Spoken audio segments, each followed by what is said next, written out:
महत्वपूर्ण समाचार सामे આવી રહ્યા છે। રેશમા પટેલ એક સમયના પાટીદાર નેતા ભાજપમાં જોડાયા અને ત્યારબાદ ભાજપથી છેડો પાડી હવે એનસીપીમાં જોડાઈ રહ્યા છે। જયંત બોસ્કીએ તેમને કેસ પહેરાવ્યો અને વિધિવત રીતે તેઓ એનસીપીમાં જોડાયા છે। એનસીપીના મેન્ડેટ પરથી માણાવદરની સીટ પર પેટા ચૂંટણી લડશે રેશમા પટેલ। ગઈકાલે જ તેમણે લોકસભા માટે પોરબંદર બેઠક પરથી અપક્ષમાંથી ઉમેદવારી ફોર્મ ભર્યું, જ્યારે રેશમા પટેલ હવે વિધિવત રીતે જોડાઈ ચૂક્યા છે એનસીપીમાં। આ વખતે એનસીપી કોંગ્રેસ સાથે ગઠબંધન નહીં કરી તમામ સીટ પર પોતાના ઉમેદવાર ઉભા રાખશે। તો હાલ રેશમા પટેલ એનસીપીમાં જોડાયા છે, તેઓને વિધિવત રીતે કેસ પહેરાવી એનસીપીમાં સ્વાગત કરાયું। જયંત બોસ્કીએ તેમને એનસીપીમાં સામેલ થતા સમયે તમામ લોકો ઉપસ્થિત રહ્યા। રેશમા પટેલના સમર્થકો સાથે તેઓ પહોંચ્યા હતા। વિભુ જોડાયા છે મારી સાથે। વિભુ, આગળ વિધિવત રીતે રેશમા પટેલ એનસીપીમાં જોડાઈ ચૂક્યા છે, વધુ સમાચાર આપશો। जी ख्याति न्यूज 18 गुजराती द्वारा एक अहवाल प्रसारित करवामां आव्यो हतो के रेशमा पटेल जे भाजप साथेथी छेड़ो फाड़ी नाख्या बाद एनसीपी साथे जोड़ाशे અને આજે એનસીપી સાથે વિધિવત સત્તાવાર રીતે રેશમા પટેલે છે એનસીપી જોઈન કર્યું છે। સત્તાવાર કેસ પહેરાવી પ્રદેશ પ્રમુખ જયંત બોસ્કીએ કેસ કરાવી અમને તેમનું સ્વાગત કરવામાં આવ્યું છે। ખાસ કરીને રેશમા પટેલે સભ્યપદ પણ એનસીપીનું લઈ લીધું છે અને હવે રેશમા પટેલ એનસીપીના મેન્ડેટ પર માણાવદરની જે બેઠક છે પેટા ચૂંટણી થવાની છે તેના પરથી એનસીપીના મેન્ડેટ ઉપરથી ચૂંટણી લડવાના છે। જી વિભુ, આભાર આપનો તમામ માહિતી બદલ। તો આપને જણાવી દઈએ કે જે રીતે બીજેપીથી છેડો ફાડ્યા બાદ અહેવાલ પ્રસારિત કરવામાં આવ્યો હતો કે રેશમા પટેલ એનસીપી સાથે ગઠબંધન કરી શકે છે। મોવડી મંડલે નિર્ણય કરે છે બાય ઇલેક્શન માનવદર સીટ પર અમારા ઓફિશિયલ કેન્ડિડેટ તરીકે રેશમાબેન આવતીકાલે ઉમેદવારી નોંધાવવા જઈ રહ્યા છે। તો એમને એ બી ફોર્મ એમને હું અત્યારે સુપુર્દ કરું છું।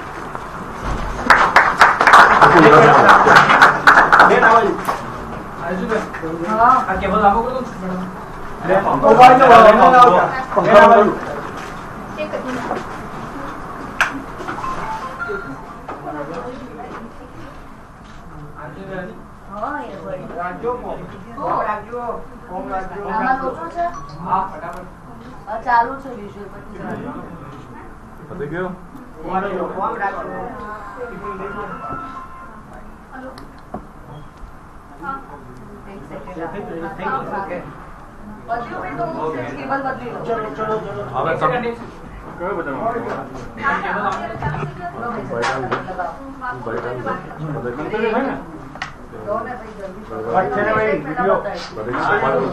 तो आपने जणावी दઈએ રેશમા પટેલ કે એક સમયમાં વિધાનસભાની ચૂંટણી સમયે પાટીદાર અનામત આંદોલન સમિતિના કન્વીનર હાર્દિક પટેલના સાથી સભ્ય હોવાથી તેમની સાથે અણબન થતા ગુજરાત સરકાર અને નરેન્દ્ર મોદી વિરુદ્ધ તેઓએ અનેક અપશબ્દો કહ્યા હતા, અનેક નિવેદનો આપ્યા હતા। ત્યારબાદ તેઓ આવ્યા ભાજપમાં પણ ન ફાવતા ભાજપ સાથે તેઓએ છેડો ફાડી દીધો અને આખરે રેશમા પટેલ એનસીપીમાં જોડાયા છે। ભાજપમાંથી રાજીનામું આપી દીધું।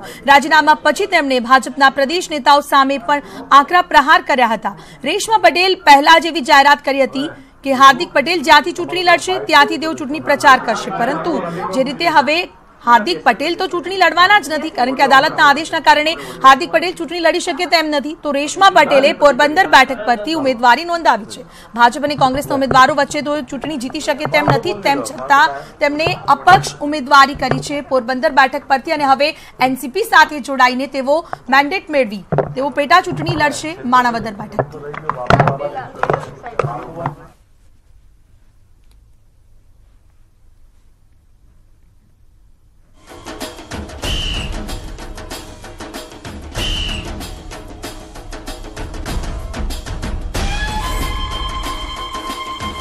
જયંત બોસ્કીએ તેઓને કેસ પહેરાવી અને રેશમા પટેલને એનસીપીમાં આવકાર્યા છે। મહત્વપૂર્ણ છે માનસિક રીતે તો છોડ્યું હતું અને વિધિવત રીતે પણ છોડ્યું હતું, પરંતુ આજ હું વિધિવત રીતે એનસીપી મેં જોઈન કર્યું છે। સૌ પ્રથમ તો હું રાષ્ટ્રીય નેતૃત્વ શરદ પવારજી, પ્રફુલ્લભાઈ, પ્રદેશ અધ્યક્ષ બોસ્કીભાઈ અને શંકરસિંહ બાપુ, નિકુલભાઈ, જિગીશાબેન, અમારા રાષ્ટ્રીય મહિલા નેતૃત્વ બીનાબેન અને સમગ્ર એનસીપી ટીમને હું ખૂબ ખૂબ ધન્યવાદ પાઠવું છું અને વિશ્વાસ પણ આપું છું કે જે રીતે પાર્ટીને મજબૂતાઈથી આગળ વધારવાનો આપણા સૌનો સંકલ્પ છે એમાં મારો પણ સિંહ ફાળો રહેશે. વાત આવે છે કે એનસીપીના મેન્ડેટ ઉપર માણાવદર વિધાનસભા લડવાનો, તો આ મારા માટે ખૂબ જ સારો અવસર છે. જનપ્રતિનિધિત્વ કરવાનો મને એનસીપીએ મોકો આપ્યો છે અને જનતા આ મોકા ઉપર મહોર લગાવશે એવો મને પૂરો વિશ્વાસ છે. 18 વર્ષનો સાથથી માણાવદર વિધાનસભા એનસીપી ચોક્કસ રીતે. તો આ સાથે જ મહત્વપૂર્ણ સમાચાર તરફ એક નજર કરીએ, જેમાં પાસ કન્વીનર અને કોંગ્રેસ નેતા હાર્દિક પટેલને સુપ્રીમ કોર્ટ તરફથી મોટો ઝટકો મળ્યો છે. સુપ્રીમ કોર્ટે હાર્દિક પટેલને નવી અરજી પર તાત્કાલિક સુનાવણી કરવાથી ઇનકાર કરી દીધો છે. હાર્દિકે ગુજરાત હાઈકોર્ટના ચુકાદાની સામે સુપ્રીમ કોર્ટમાં અરજી દાખલ કરી હતી. હવે 4 એપ્રિલે આ અરજી પર સુનાવણી હાથ ધરાશે. ઉલ્લેખનીય છે કે હાર્દિક પટેલની લોકસભા ચૂંટણી લડવાની છૂટ માંગતી અરજી ગુજરાત હાઈકોર્ટે ફગાવી હતી. તે લોકસભાની ચૂંટણી લડી શકે તે માટે વિસનગર કેસમાં દોષિત ઠેરવતા ચુકાદા પર સ્ટે મૂકવાની માંગણી કરતી અરજી હાર્દિક દ્વારા કરવામાં આવી હતી. આ અરજી પર ચુકાદો આપતા હાઈકોર્ટે નોંધ્યું છે કે સેશન્સ કોર્ટે ગેરકાયદે અને અમાન્ય પુરાવાઓના આધારે હાર્દિકને સજા કરી હોય તેવી દલીલ હાલના તબક્કે ગ્રાહ્ય રાખી શકાય તેમ નથી. આમ હાર્દિકની અરજીને હાઈકોર્ટે ફગાવી, તેથી હાર્દિક પટેલે ચૂંટણી લડવા પર બ્રેક લાગી ગઈ. જો કે હાર્દિકે હાઈકોર્ટના ચુકાદાની વિરુદ્ધમાં સુપ્રીમ કોર્ટના દરવાજા ખખડાવ્યા, પરંતુ સુપ્રીમ કોર્ટે હાર્દિકની અરજી પર તાત્કાલિક સુનાવણી કરવાનો ઇનકાર કરી દેતા હાર્દિકને પડ્યો મોટો ફટકો.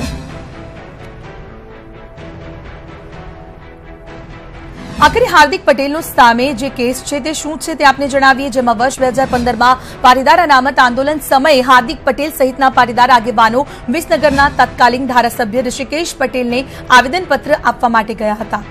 આવેદન સમયે 5000 લોકોનું ટોળું એકઠું થયું અને ટોળું બેકાબુ બનતા ઋષિકેશ પટેલની ઓફિસમાં તોડફોડ કરવામાં આવી. આ ઘટનામાં ટોળાએ એક કારને પણ સળગાવી દીધી, અન્ય જગ્યાએ નુકસાન કર્યું. વિસનગર પોલીસ આ ઘટનામાં હાર્દિક પટેલ, લાલજી પટેલ સહિત 17 લોકો સામે કેસ દાખલ કર્યો. ધારાસભ્યની ઓફિસમાં કરેલી તોડફોડ મામલે વિસનગર કોર્ટે હાર્દિક પટેલ, લાલજી પટેલ અને એનકે પટેલને દોષિત જાહેર કર્યા હતા. કોર્ટે ત્રણેય આરોપીઓને 2 વર્ષની સજા તેમજ ₹50,000 નો દંડ ફટકાર્યો હતો. સજા બાદ કોર્ટે ત્રણેય આરોપીઓને શરતી જામીન પર મુક્ત કર્યા હતા. જનપ્રતિનિધિ કાયદા 1951 હેઠળ 2 વર્ષ કે તેથી વધુની સજા મળવા પર વ્યક્તિ ચૂંટણી લડવા માટે અયોગ્ય બની જાય છે અને આ કાયદા હેઠળ જ ચારા કૌભાંડમાં સજા પામેલા લાલુ પ્રસાદ યાદવનું સંસદ સભ્ય પણ ખતમ થઈ ગયું હતું અને આગળ ચૂંટણી લડવા પર રોક લાગી ગઈ હતી.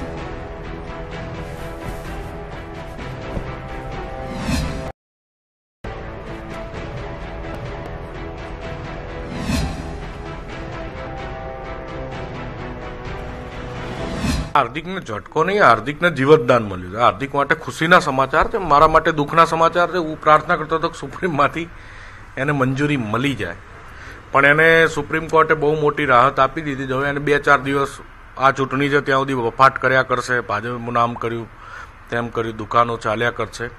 જો પેલી સુપ્રીમે જો મંજૂરી આપી દીધી તો કાયમનો આ ગુજરાતનો વિષય જ પૂરો થઈ જાય અને એ ગુજરાતની 26માંથી ગમે તે સીટ લડે એની શરમજનકમાં શરમજનક હાર થવાની હતી. અને કોંગ્રેસની આમ તો કોઈ સિક્યોર સીટ છે જ નહીં, પણ તોય નારામારી લાગે એ સીટ પસંદ કરીને લડ્યો તો એ શરમજનક હાર થાત.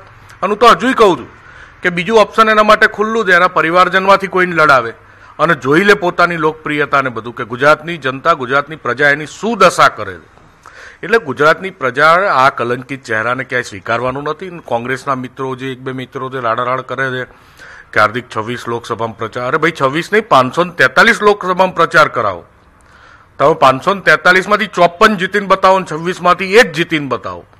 એટલે ક્યાંય કોઈ અસ્તિત્વ છે નહીં. આ તો ખાલી મીડિયા માઇલેજ માટે આ ભાઈએ તરકટ કર્યું છે. બાકી એ પોતે પણ કોઈ ચૂંટણી લડવા માંગતો નહોતો અને એને ચૂંટણી કારણ કે એને ખબર હતી ગુજરાતની પ્રજા એનો સ્વીકાર કરવાની નથી. એને ચૂંટણી સિરિયસલી લડ્યું હોત તો 1.5 વર્ષ પહેલેથી હાઈકોર્ટમાં સુપ્રીમમાં જઈ શક્યો. આ છેલ્લે ખાલી મીડિયા માઇલેજ માટેના આ બધા સ્ટન્ટ અને તરકટ છે. આ તરકટ ગુજરાતની પ્રજા ચલાવવાની નથી. તો કોંગ્રેસ ઉમેદવારને લઈને હવે મૂંઝવણમાં મુકાયેલું છે. 12 બેઠકના ઉમેદવારને લઈને કોકડું ગૂંચવાયેલું છે. સિનિયર નેતાઓની ખેંચતાણના પગલે નામ જાહેર નથી થઈ રહ્યા. તો સાબરકાંઠા, અમરેલી, ભાવનગર, સુરેન્દ્રનગર, ખેડા બેઠક પર ખેંચતાણ ચાલી રહી છે. કોંગ્રેસની હાલત હાલ એક સાંધે ત્યાં 13 તૂટે તેવો હાલ થઈ રહ્યો છે.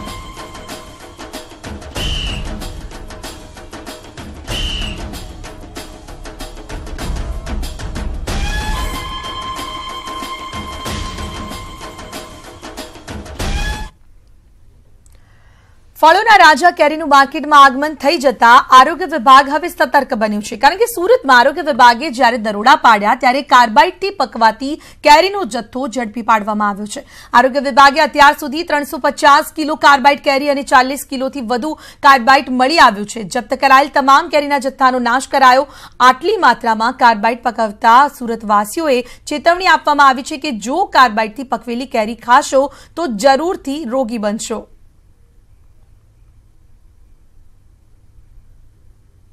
ઉનાળાની શરૂઆત થતાની સાથે જ ફળોનો રાજા કેરી બજારમાં આવી ચૂકી છે, ત્યારે વેપારીઓ દ્વારા તગડી કમાણી કરવા માટે આ કેરીને કાર્બાઇડ નામના પાવડરથી પકવવામાં આવે છે, જે શરીર માટે હાનિકારક છે. તેને લઈને સુરત આરોગ્ય વિભાગની ટીમ સક્રિય થઈ છે અને આજે સુરતની સરદાર માર્કેટમાં દરોડા પાડ્યા છે. આપણી સાથે અધિકારીઓ જોડાયા છે. આપણે સીધા એમની સાથે વાત કરવાનો પ્રયાસ કરીશું. સાહેબ, સૌથી પહેલા આપણું નામ જાણવા માંગે. જગદીશ સાલુંકે.